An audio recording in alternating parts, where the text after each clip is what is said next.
Alright gang, it is time for another comic book grading video. This is part 2 of my Oddball series. These are all first issues, but I guarantee that these are most likely things that you either do not own or quite possibly have never seen. So, stick around, we're going to have some fun.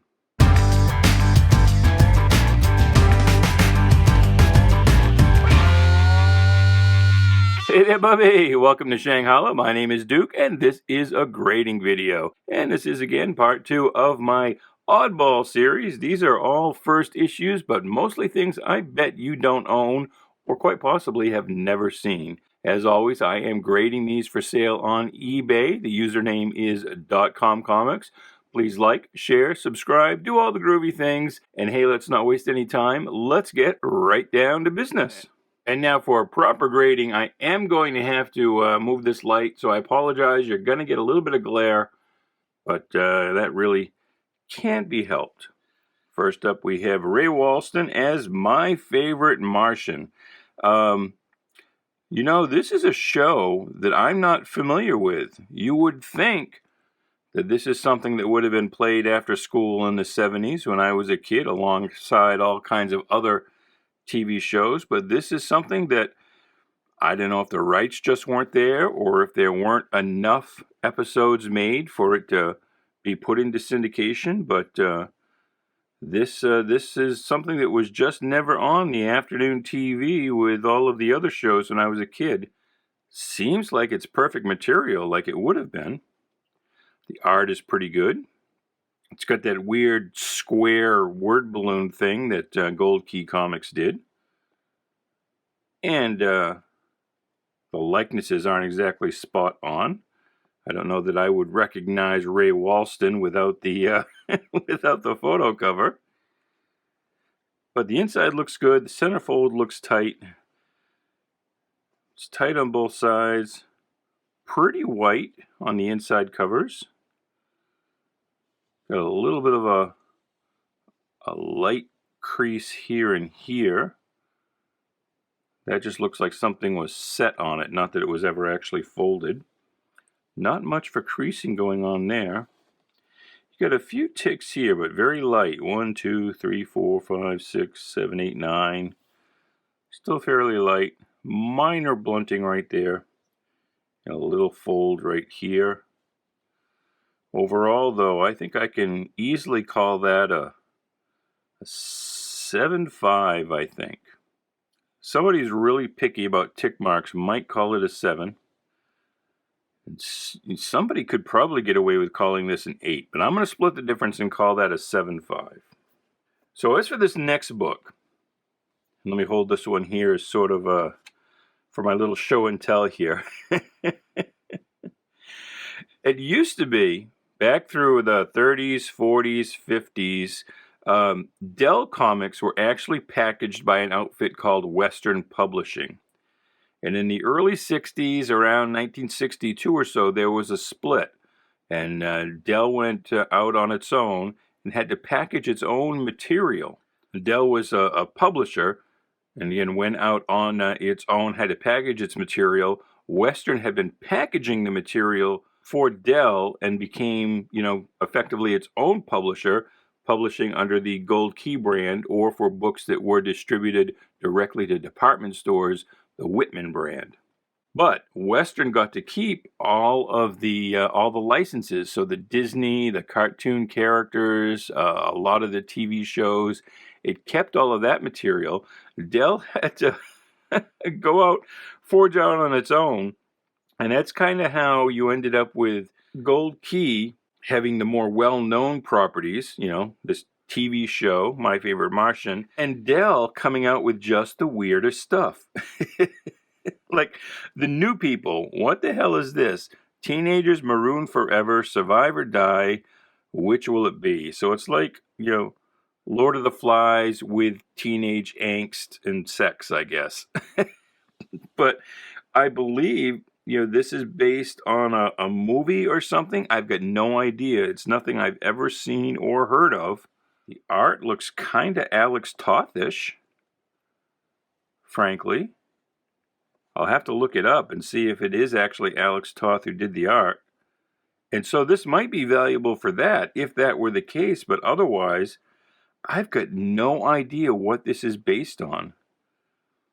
Again, it has the look of being based on some kind of property, and it's got a copyright Thomas Spelling Productions. That's probably Aaron Spelling, who did a lot of TV shows. Beverly Hills 90210 is probably the most famous example. And this book is 1970. So, anyway, and there'll be another couple of examples in here of Dell just having some really weird and goofy stuff. As to the grading, though, a little tick there. You got a little, kind of a 1/8 of an inch spine split up here at the top. Got a fold here. Just some, and you've got a couple of folds. You might not be able to pick them up on the camera, but light folds right here. And then the pages, just, you can probably see that there's some kind of griminess to the pages and a little bit of folding on an interior page. There's a fold here. And is that an actual? Yeah, it is. Look at that. That's about a 1/2 inch tear right there. I was prepared to call this maybe a 6.5. If I was feeling generous, I might even have gone to a 7, but with that tear, that 1/2 inch tear, I think I'm going to end up calling this a 6. You got kind of a light fold here as well. So I think we got to go with a 6 on that. But you tell me, what are the new people? Is this a movie or something or that you've ever seen? Do you have any idea what that is? Again, it looks like an adaptation of some kind, but I haven't a clue as to what. All right, Planet Terry, Star Comics, Marvel Star Comics. This would be from the early mid-80s. This is 1985, it looks like. The artwork is by Warren Kramer. So I believe he came over from Harvey Comics. And you can tell that looks very Richie Richest. Richie Richest? And there are a lot of, here's Royal Roy. This is the book that I think sparked the lawsuit. Royal Roy being a little too close to Richie Rich. And so there was a lawsuit. And I don't know if this one was also by the same fella. Let's see. Yep, Warren Kramer. So there are a lot of Star collectors out there. I don't think this line did particularly well at the time. Marvel was making a play for young readers, trying to corner that market and sort of funnel them into being, you know, preteen and teen and adult readers of its regular line of comics. And this only lasted, I think the Star line maybe lasted 3 years, 4 years maybe. Not much longer than that. And this is something I myself have been trying to put together, is the whole Star Comics line, because it's not much more than, I think maybe the longest title was Alf. Alf went for 50 issues. And I can't even remember if Alf was actually part of the Star line or was just a Marvel comic, now that I think about it. But there probably aren't more than, you know, what, 300 or 400 total issues of Star Comics. So like I said, there are completists out there that, you know, just want to get all of the Star Comics line. So these first issues I expect to do fairly well. Again, these weren't very popular at the time. Didn't sell real well as far as I know, but, you know, I presume because the line didn't last that long. But there are certainly they're certainly in demand today. And I think this book got a few light dings here on the spine, but nothing that actually breaks color. You got a little bit of a stress there, very, very, very minor, where somebody was holding it. A little bit of dimpling along the top. And a very light, again, that looks more like a compression. Something was set on it rather than an actual fold. I think I can call that easily I think I can get away with calling that a 9. What do you think? Would you call that a 9? Again, I know you're getting a little bit of glare there. There's no way for me to kind of avoid that, to have the light I need, the spotlight I need to be able to grade with. But I'm going to call that a 9. This Royal Roy, on the other hand, though, is, I think, well, I could probably call this a 9 as well. Some very imperceptible browning along the top. A little fold here, a little indent there. I don't know, it just doesn't have quite the same pop as the other one, although a little fold there. Although it doesn't really have any, defects. Nah, I guess I'm going to go with a 9 there as well. Silver Star. So Pacific Comics. Pacific was a distributor out west, hence Pacific. And they briefly became a publisher in the early 80s. Published a lot of stuff that saw its debut at Pacific, like Mike Grell's Star Slayer and Gru the Wanderer by Mark Avanier and Sergio Aragones, I guess is how you say his name. It's a name I've always seen printed and never actually heard anybody say out loud. And then it had a line of Jack Kirby comics. And Kirby was, let's be honest, he was kind of, well, this is obvious. This backup is not by Kirby. This is Michael Thibodeau. But the lead story is by Kirby. And, it's really not bad at all. But Kirby, it's kind of typical Kirby, although Kirby was getting to be on his last legs in the 80s. And, of course, Kirby was also writing. And, Kirby on the scripts was not quite so pleasing as Stan Lee. So, but it's a visual novel. What's going on here? Well, you've got some kind of line here, a dark ink line. This probably sat for years unsold in a stack of comics in a warehouse somewhere.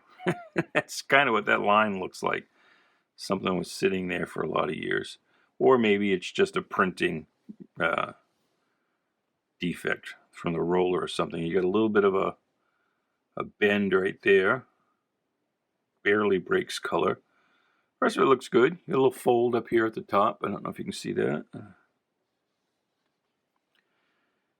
But back's kind of white. Got a little bit of a ding there. I think I'm going to call that an 8.5. No, actually I'm going to call it an 8 just because this line here is ugly. But yeah, that could be a printing thing. It's hard to call that a handling defect. And now SPYMAN. SPYMAN is a Harvey thriller. First issue, 12 cents. When did this come out? 1966. So right around the Batman craze. Everybody had to do superheroes. Harvey tried its hand, and none of Harvey's superheroes lasted very long. This guy's deal is he's got a hand that does basically everything. He's basically Starfinger. Each finger has its own superpower. And it is actually SPYMAN. It's the actual title of the book. I mean, it looks like the book is titled Top Secret Adventures, but nope, title of the book is actually SPYMAN, and this is a pretty good book. You got a light fold along here, probably where somebody folded back the cover as they were reading. There is a stain right here, which is too bad. Can you see that? Without that stain, this could be an easy 8. Easy 8. I think, though, you got a little bit of compression stuff here, a little tiny micro tear there. Kind of browning at the top where this is probably sitting in a box or something, and you had a little bit more light get to the very top edge here. Either that or something was on top of it for years. Yeah, I think but for that stain right here, this would be an easy 8. The question is, with that stain, do I go down to a 7 or 6.5, a 6? Do I give this a qualified grade? And I think I might. I think I might give this a qualified. Well, I hate to give probably because of these little tears here and that browning and this blunting, I would probably give this a 7 actually. And I hate to give a qualified grade to anything below a 7.5. You know, if it's a 7 or lower, usually I just, you know, whatever the defect is, the one big defect, I just incorporate it into the grade. You know, something a 7.5 or higher, I will do a qualified. So I think I'm going to end up calling that a 6. 6, and we will of course note the defect in the description for the item on eBay. I don't know why I said Green Bay.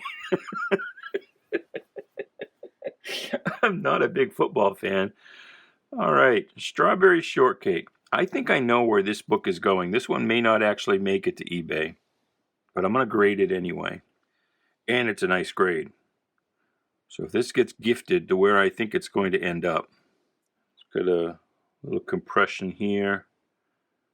Got some light little indents here. Not even really stress marks, just some indentations. The cover isn't quite flush, but that's a printing defect. And printing defects we really don't grade that harshly on. A little blunting up there. Back looks good. Inside I'm sure is good. But I think I'm going to call that an 8.5. All right, Strongman. You can't see it because a piece is missing here, but this is Magazine Enterprises, the ME. It's a 10-cent book. What year is it? Strongman battles a helicopter. Ooh. The front cover is kind of browning. That's unfortunate. We got a water stain up here. This is Gloria Bailey's book. We saw in the last video that in addition to her initials in at least one book, Gloria wrote her name. Don't know what the middle initial stood for. Probably Doris. What do you think? You think it was Doris? But the G and the B is definitely Gloria Bailey. So that damn Gloria wrote in her books. Probably had some siblings. She wanted to make sure everybody knew which book was hers. But this is 1955. And it's actually, so Strongman number 1 is A1 number 130. I think these actually, you know, it's not like 4-color where the Overstreet guide lists them as you know, 4-color, even though they're in the indicia as the individual title. I think these will be listed in Overstreet under the title and not this A1 thing. Well, you know what? I have an Overstreet right here. Let's look it up. Ba-ba-da-ba-bum. All right, here's the Overstreet guide. Let's look it up. Look it up, look it up. T star super went too far.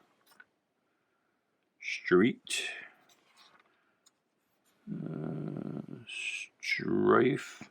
strike, where is it? Oh, careful, Madrew, there you're getting a little strontium dog. Strongman, Magazine Enterprises. See also Complementary Comics and Power of. So it does say here A1 number 130, but it's not listed under A1. It's listed under its own thing. Strongman number 1 ranges from $23 and 2.0 up to $310 and a 9.2. Well, that's not a 9.2 for sure. Let me just look up. What the hell is A1? A1. I know I've seen A1 before, but you think it would be the very first thing. A1, CA-1 spelled out. Oh, that's a pain in the ass, Bob. Bob Overstreet, who I don't think actually has much to do with Overstreet anymore. A1, all-star, amazing, amazing, Aqua, so it'll be before that. Ant, animal, America, LMNO, whoops.